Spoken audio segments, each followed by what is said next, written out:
Nah, di sini saya akan menjelaskan pemasangan oksigen yaitu dengan fase orientasi mengucapkan salam, perkenalkan diri, menjelaskan tujuan dari prosedur, menyanyikan kesediaan atau kesiapan pasien tersebut. Fase kerja membasahkan alat yaitu dengan kanalu, nasal, selang oksigen, humidifier, water steril, tabung oksigen dengan flow meter pasien atau plaster. Itu dengan menjelaskan tindakan yang dilakukan kepada keluarga atau klien, cuci tangan dengan teknik 7 langkah, mempersiapkan jeli dan plaster, bersihkan hidung menggunakan cotton bond, memakai sarung tangan, memasang kanal oksigen sesuai flow meter, mengecek apakah oksigen keluar melalui saluran nafas, timbul gelombang pada humidifier atau terasa udara pada tangan.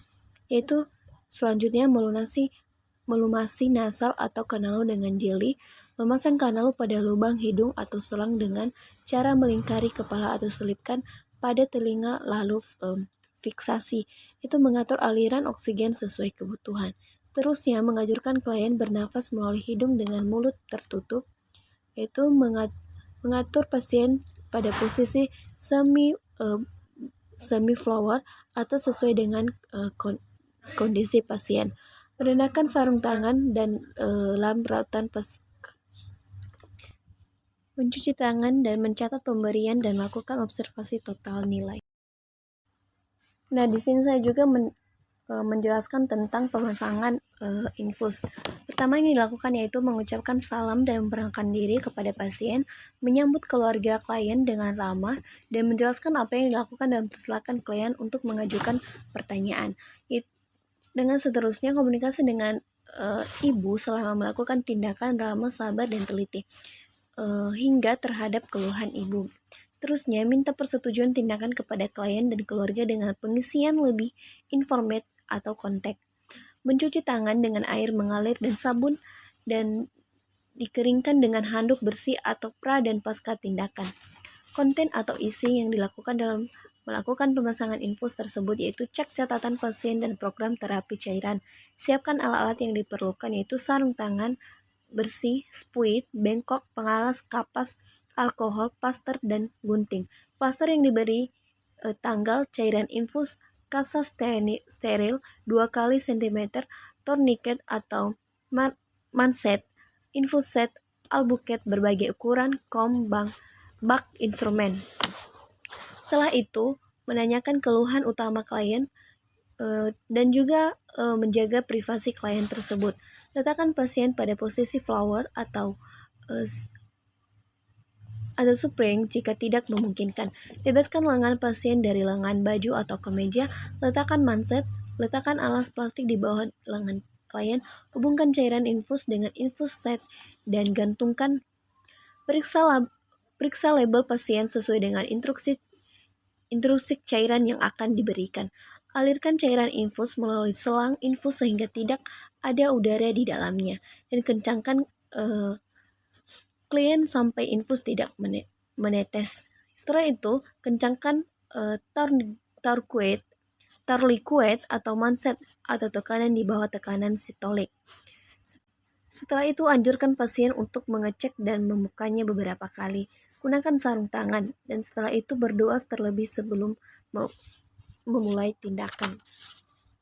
Dan setelah itu, pegang jari atau abuket pada posisi 30 derajat pada vena yang akan ditusuk setelah pasti masuk lalu untuk perlahan. Setelah itu, rendahkan posisi jarum sejajar pada kulit dan tarik jarum sedikit lalu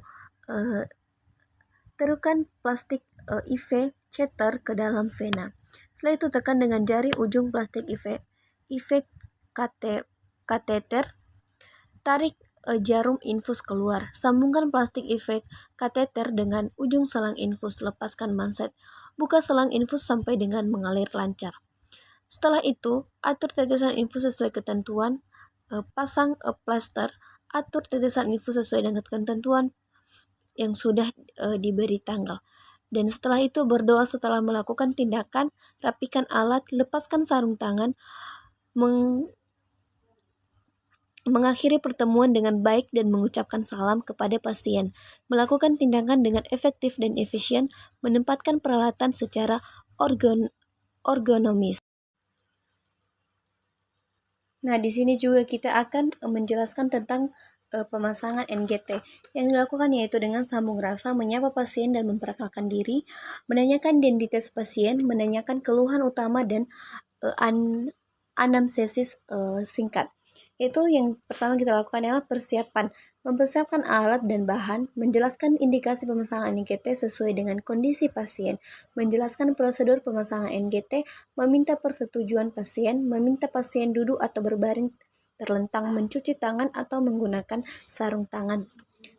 Persiapan pemasangan NGT ini juga memeriksa lubang hidung yang digunakan untuk insersi, mempersiapkan pompa naskokastik, mengukur panjang pipa yang akan digunakan dengan cara mengukur panjang dari tengah telinga ke puncak hidung, lalu diteruskan ke titik antara processus Kips hordeus dan umbilicus, lalu ditandai dengan melihat skala pada pipa. Pemasangan pipa naskostik ini untuk mengoleskan lubrikan pada ujung pipa sepanjang 15 cm pertama untuk melincitkan. Setelah itu, memasukkan ujung pipa melalui hidung, memasukkan ujung pipa melalui lubang hidung sambil meminta pasien untuk melakukan gerakan menelan, yaitu menguji letakan NGT apakah sudah sampai lambung dengan menggunakan metode Watts test. Setelah itu, bila ujung pipa berada di lambung, segera tarik pipa dan coba memasangnya lagi. Bila penderita sinusitis atau masalah reprasasi, segera tarik pipa. Dan setelah itu, fikasasi pipa menggunakan plester pada muka dan hidung. Hati-hati dengan menyumbat lubang hidung pasien, mengalirkan ke dalam kantong penampung yang disediakan atau menutup ujung pipa. Bila tidak, segera digunakan dengan cara melipat ujung pipa naskokastik. Bila digunakan untuk memasukkan makanan, dihubungkan dengan spuit. Setelah itu, penutup. Dengan memberikan edukasi mengenai perawatan pipa naskokastik dan rencana penggantian pipa naskokastik. Nomor 2, merapikan alat dan membuang bahan medis habis dipakai ke tempat sampah medis. Setelah itu, membuka sarung tangan lalu mencuci tangan. Dan setelah itu ucapkan salam kepada pasien untuk mengakhiri tindakan kita kepada pasien tersebut. Baik, itulah cara prosedur pemasangan NGT.